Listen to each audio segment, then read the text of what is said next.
So we got these 3 packages here.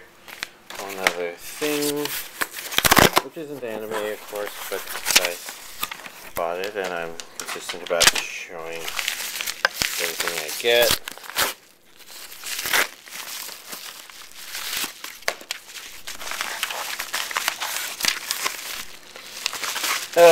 And I apologize in advance if I'm a bit out of it for this video, because I've been a bit out of it all day. Basically, something I ate isn't settling well in me, and so I'm a little bit out of it. So let's begin. It's not a very big update this week. Unfortunately, a lot of stuff didn't ship. But let's begin with the 2 non-anime things. We've got Iron Man 3, a Blu-ray 3D, Blu-ray DVD version. The other stuff is just a bonus. And then, of course, you already saw briefly ReBoot, which I decided to buy for some reason. I don't know if there was any primary motivation. Next up, we've got Medaka Box, Season 1 Complete Collection. I haven't checked to see if there's more than one season.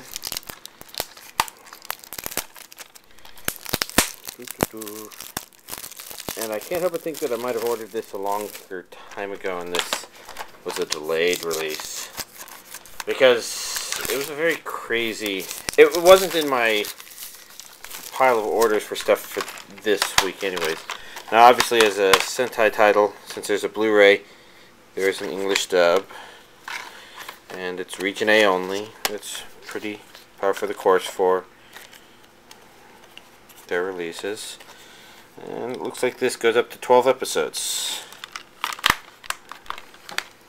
In fact, this one says it here, 12 episodes on 3 discs. You can see this one is new. That one was disc 2 on the other one. So that's Medaka Box. Then of course we've got Is This a Zombie of the Dead? Which should be the complete second season and OVAs.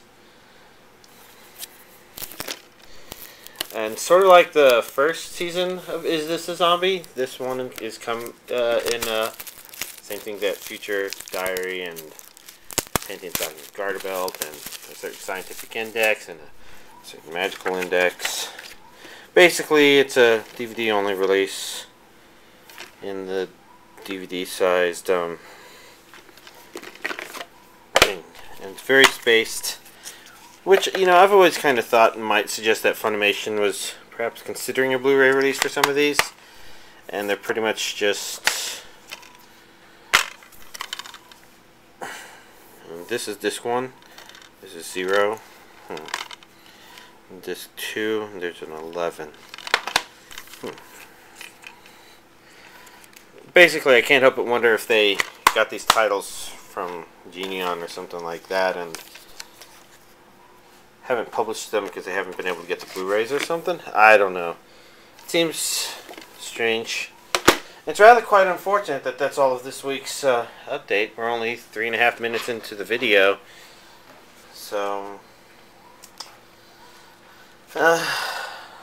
consider doing something else, but the truth of the matter is I'm going to just talk about what I've watched, simply because if we get this over with quicker, probably for the better, because I think I said that I'm feeling slightly out of it. Set this to the screensaver, and let's see. I guess we can first talk about Yuri, because I finished that obviously, and it was an amusing series, I guess. I would personally rate it not as funny as The Daily Lives of High School Boys. And I suggest if I ever get Nichijou, I wouldn't rate either of those as high as that. But that's kind of an aside. It explored a couple of amusing issues, or ideas, but nothing spectacular or mind-shattering. It's just kind of neat to watch. And I'm trying to remember what happened again. Well, that I'm fuzzy on for a different reason, and I guess we'll talk about that reason. I watched The Future Diary. And for those of you that have seen it, you might sympathize a bit, maybe? Where the starting of the watching of it was a bit slow because there were a couple of different watching priorities this week. And then the thing starting last night with the stomach feeling odd, that's continued on till now. Where, basically... Well, let's just say this. For a while there, I wasn't quite sure what I thought of the ending, erring more on the side of this was a good anime because it really did have me on the edge of my seat by the end. But the interesting thing is a lot of that has little to do with the primary premise of the series, which I'm not going to go into too much detail about simply because the first episode is kind of a fun reveal of that. And I'll let the first episode do it unless you really want to, and you can just read the description. But as you can kind of tell from the title, you maybe have some ideas of what it might be like and about. But the truth of the matter is, I thought it was only okay in that regard. It played it fairly well at times, but more often than not, it seemed to just be something that was kind of there in the background, just a kind of constant danger to the main characters, but nothing that really got more dangerous or a character had to show a particular huge amount of cunning or anything like that, which would have been nice. But you know what? I don't think that's the reason you should be watching this. It's a good premise, it's executed okay, but the thing that turns the anime from okay to very interesting is actually Yuno Gasai. Am I saying her name right? And you all might actually be kind of familiar with her, even if you've never seen the series or even heard of the series. Because she's an example of something called a yandere, which tends to be pretty rare in anime. Mostly because if they want their female protagonist to be somewhat violent, it's usually, especially to the main character, you know, then they usually do tsundere. Because it's really hard to do crazy. And yandere, for all intents and purposes, basically crazy. Think over-obsessive girlfriend, dial her up to 11, give her potentially maniacal tendencies.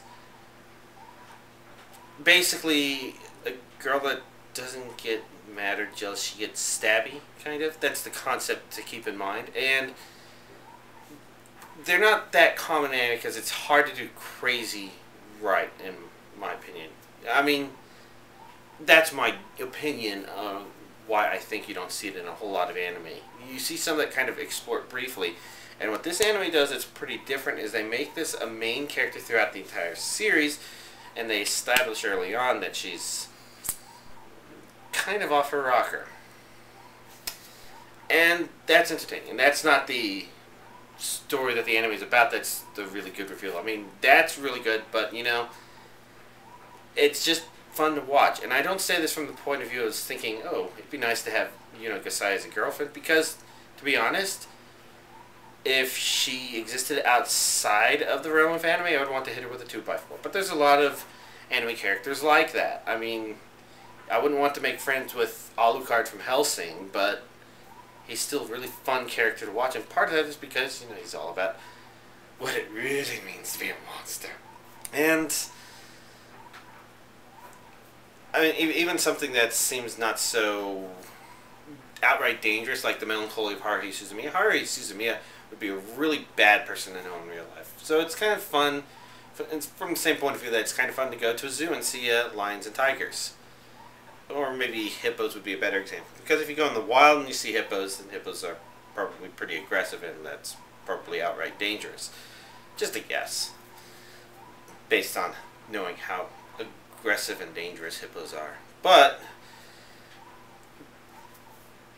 that's kind of it. I mean, there's more to say about the series, and I can say this without spoiling too much, but I just wanted to get that across. And the truth of the matter is, if you watch a series curious and interested, it could be a morbid curiosity, maybe you do find somebody like, you know, attractive, but you know, whatever it is, it's a very interesting thing to watch because you kind of want to know how that's going to unfold as the series progresses. I mean, again, it's a good general story setup, and you're interested in that as well. But it's got this other element really out there batting for it that just makes it fun. I think another thing I thought of talking about in regards to this anime involved some of my recent complaining about why I didn't find Guilty Crown to be as enjoyable. Basically because it's noteworthy to bring up now as a kind of a good contrast between the two, where both series are about setting up, oh, here's the main character, he's being put in this fantastical situation, and he's a bit of a wuss, I guess. A wimp. That would probably be the slang for what you would refer to him as. And I mentioned how the thing I didn't like about Guilty Crown was that everybody in that anime was about shaming our main character into putting his life on the line to just be the hero. Basically, it doesn't matter whether or not it's dangerous for him or not. Just go and do it. We all want you to do it. And there were very few exceptions in Guilty Crown. So it was more about making sure he fulfilled his dutifully hero-ish roles and not much regard for him as an individual. And if you compare to the Future Diary, it's kind of interesting because it's not like that element doesn't come up. But in my opinion, Future Diary kind of says it doesn't know what to make of this. It doesn't think there's necessarily a man-up asshole sort of attitude people should have. So some people explore it, but some are just like, yeah, he's fine the way he is.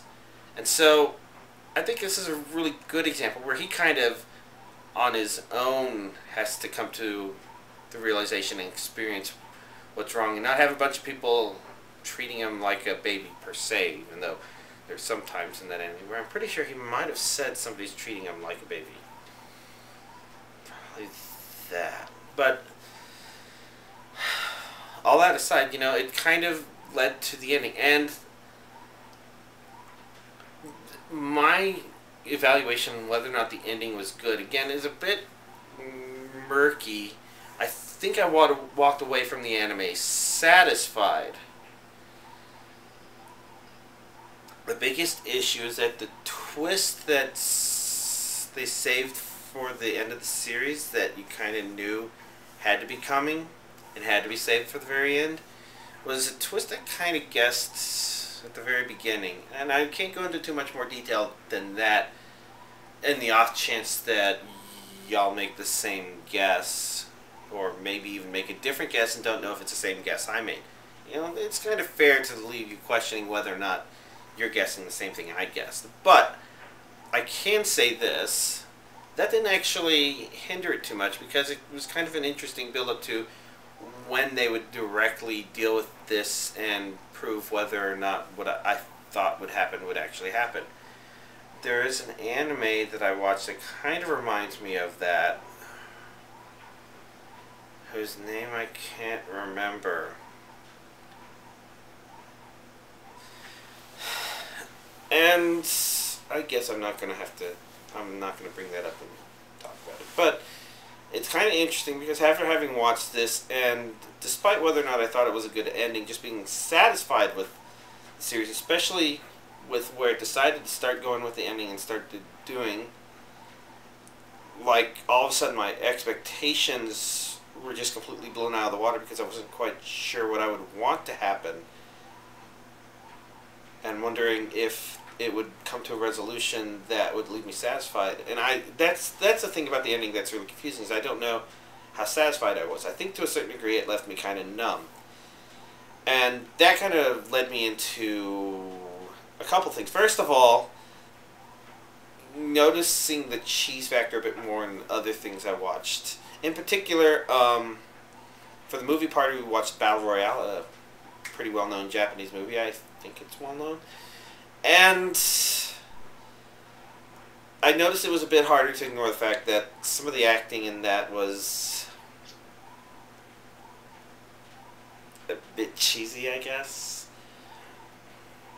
And, I guess it almost it didn't really ruin it for me, but it didn't make it spectacular for me. And there's another reason why that I won't talk about, but mostly because I would have to spoil some critical stuff. But you know, it's just kind of interesting knowing that's like, that's probably not how people really die. Nobody probably really dies that way. They probably don't go saying the last thing. And that's just a common thing you kind of deal with, right? And in certain other ways, it just kind of made the movie amusing at the same time. But yeah, I knew that I was just blown away enough by Future Diary that I would be noticing these things more, and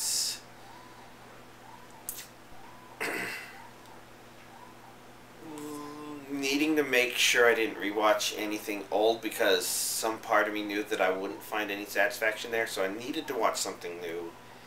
So, of course, since I had finished Yuri, I started watching The Rose of Versailles, and I think that, is that how you pronounce it?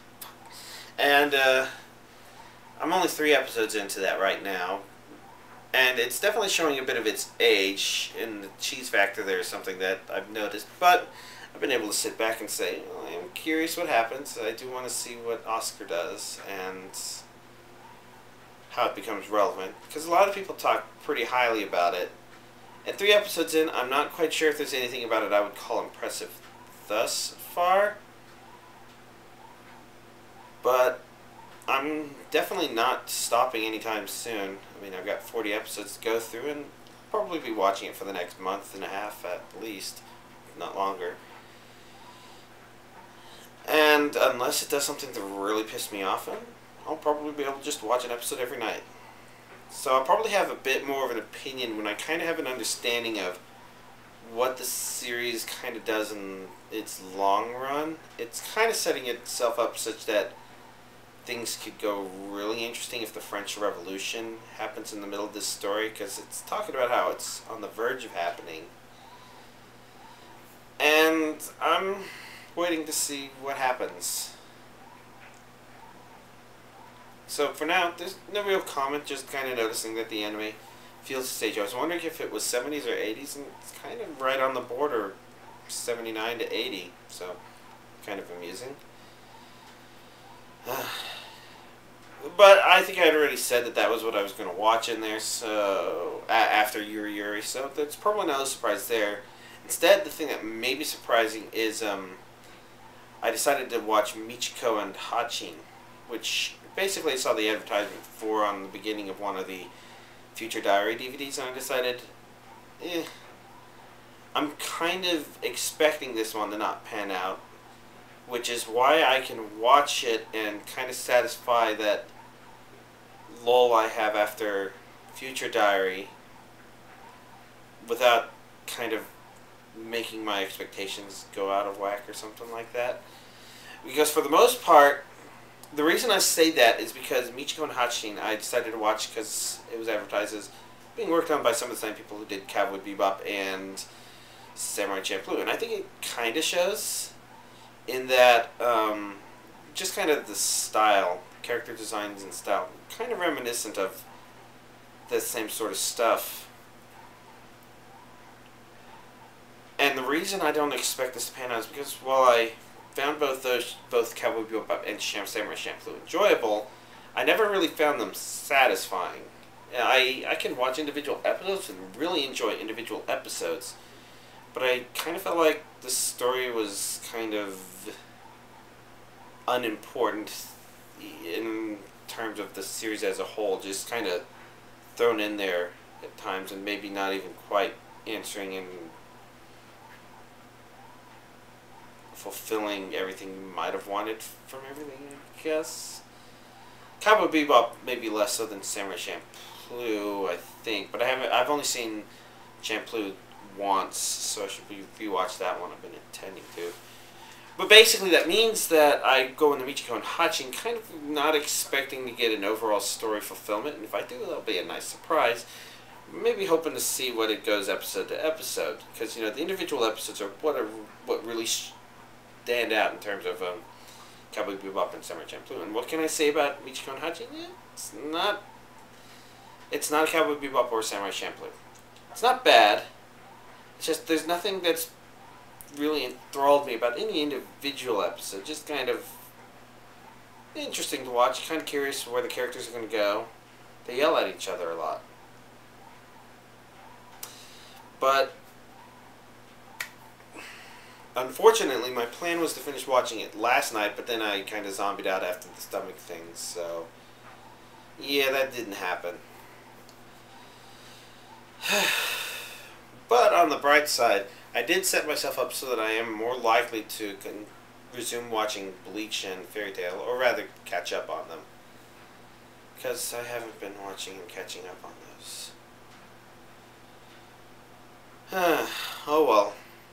So yeah, it's all crazy, and there's not a whole lot of stuff that came out this week. I don't even know what Medaka Box is about, so I may or may not watch that. Is This a Zombie Season 2? I'm probably going to watch, but I'm mostly waiting. I guess because the Sword Art Online 2 Blu-ray hasn't come into stock yet, and because you know, I plan these orders knowing that delays could happen for one or the other, and in this case I was okay with that.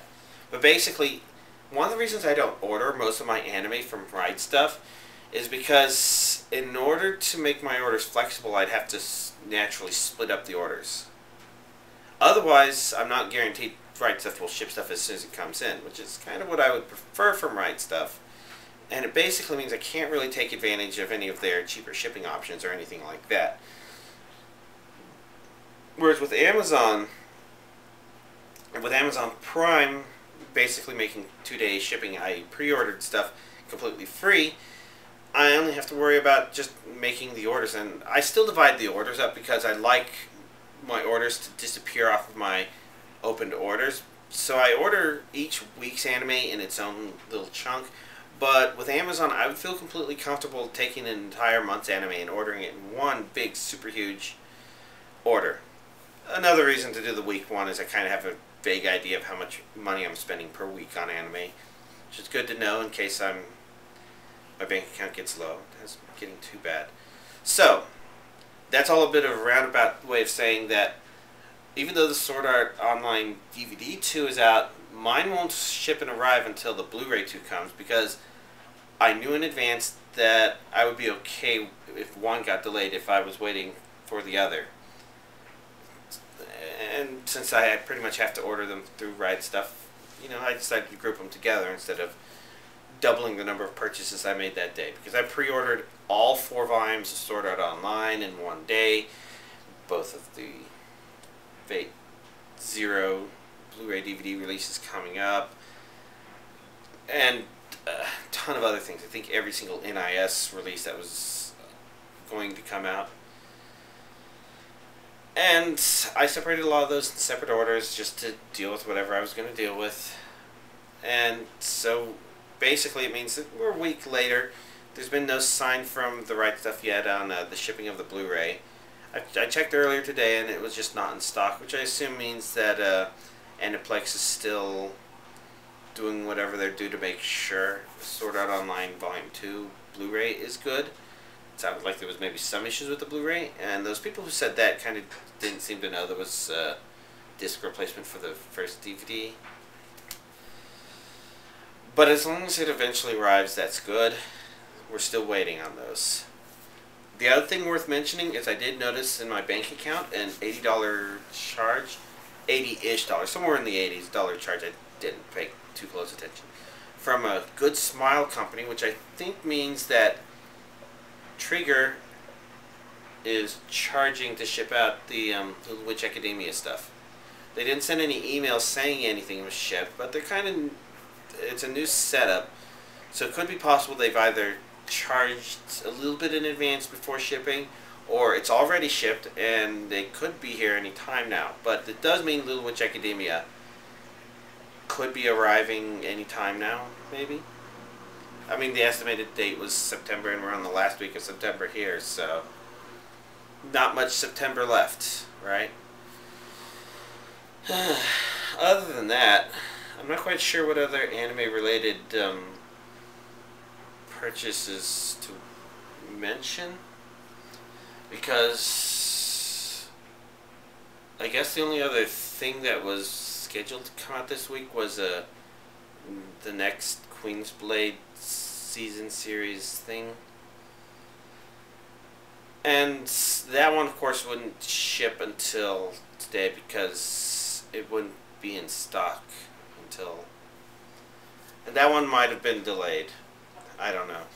It's really hard to tell with Media Blaster stuff. I guess that pretty much covers everything I was thinking about covering. So y'all, have a nice week.